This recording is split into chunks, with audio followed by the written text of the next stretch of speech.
Let's get it!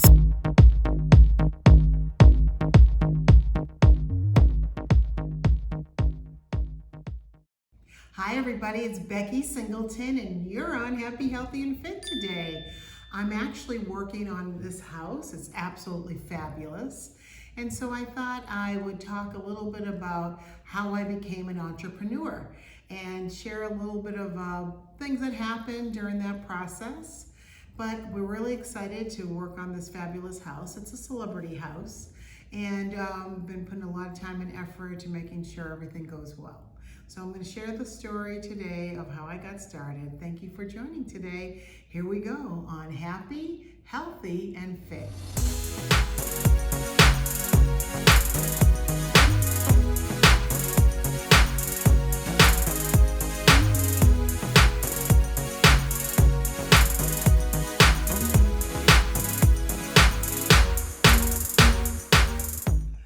Welcome today on Happy, Healthy, and Fit. I appreciate you joining the channel.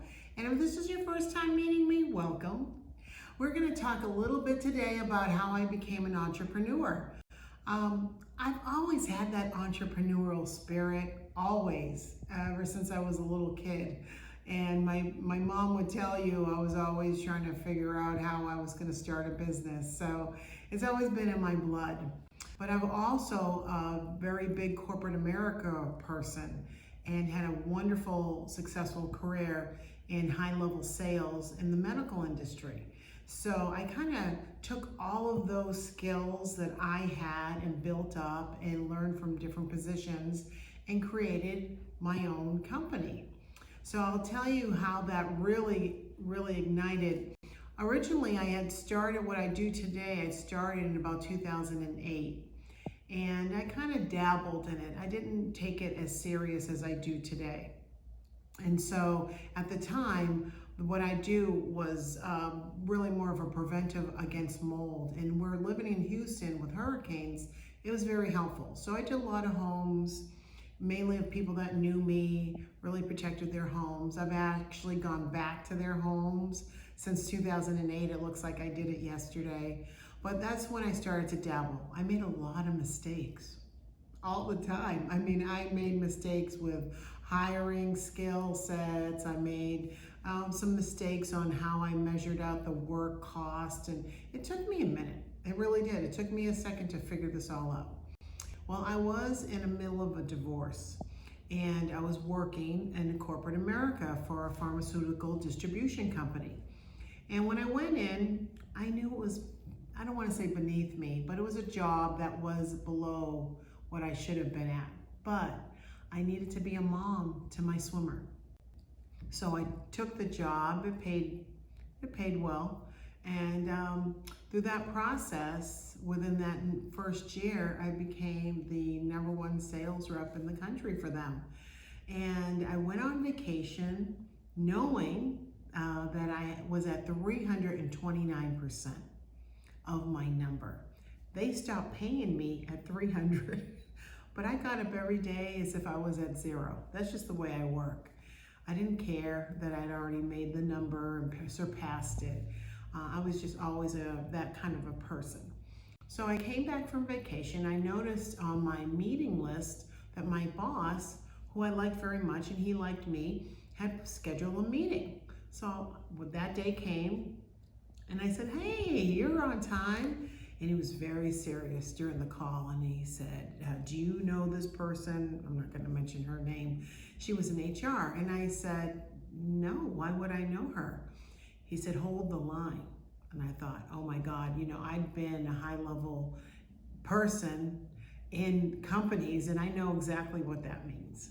So I was listening to her and she was basically saying, due to company losses, today is your last day and we're going to come and get your vehicle, because I had a company car, and we need you to ship out the equipment.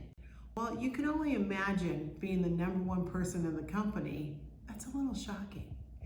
And she said, "Do you have any questions?" I said, "I would like my supervisor to disconnect himself off this call." And so he got off the call. And I said to her, "Is that the way you guys treat your #1 employee for the company?" She goes, oh, it's not personal. You know, it's not performance-based. I said, obviously, it's not performance-based, but I do believe it might be personal.